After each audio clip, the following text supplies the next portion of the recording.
Murunku prezidentimiz, murunku Коопсуздук комитеттин жетекчилери, прокуратуралар, соттор баары биригип алышып, өздөрүнө ыңгайсыз адамдардын баарын жасамаш менен соттошту. Бул коррупция.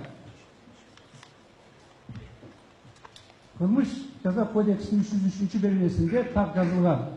Эгерде бийлик элген адамдар топтор менен биригип алып, коомчулукка жана мамлекеттик кызыкчылыкка каршы коркунуч иштерди жасаса, мунун баары коррупция деп ачык даана баа берилген. Демек,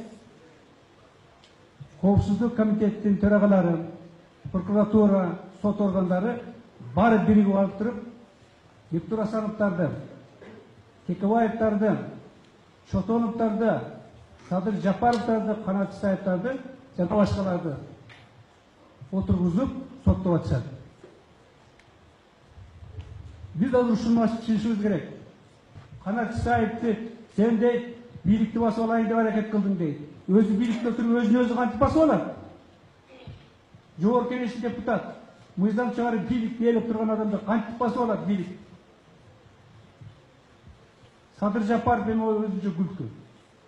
Ошондуктан азыркы жыйында биз башка ракурс менен маселени көтөрүп, президенттин айткан сөздөрүн далилдеп берип, алып чыгышы керек. Мына мен юристтерди, отурган ишмерлерди ушул жака көңүл бургана, көңүлдү көбүрөөк бурганга суранат элем. Бул туура дагы жол болот эле, себеп дегенде биз ошондо тигилердин коррупциялык схемасы боюнча көп адамдарды алып чыкканга мүмкүнчүлүк болот эле. Себеп дегенде баары бириккен.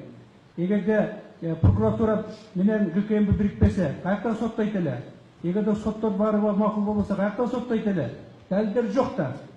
Алар жасалма далилдер менен баары биригип алышып, ушундай кылабыз деп туруп, баары биригип аткарышты. Бул нукура коррупциялык схема менен алып барган иштери. Мына ошого урматтуу бүгүнкү жыйындын катчылары көбүрөөк көңүл бурсаңыздар жакшы болот эле да, биз да ошону талап кылып, суранып алып кетсек, мен ойлойм баардыгы өз ордуна келет эле дагы, күнөөлөрдүн баардыгы жазасын бүгүн алат эле.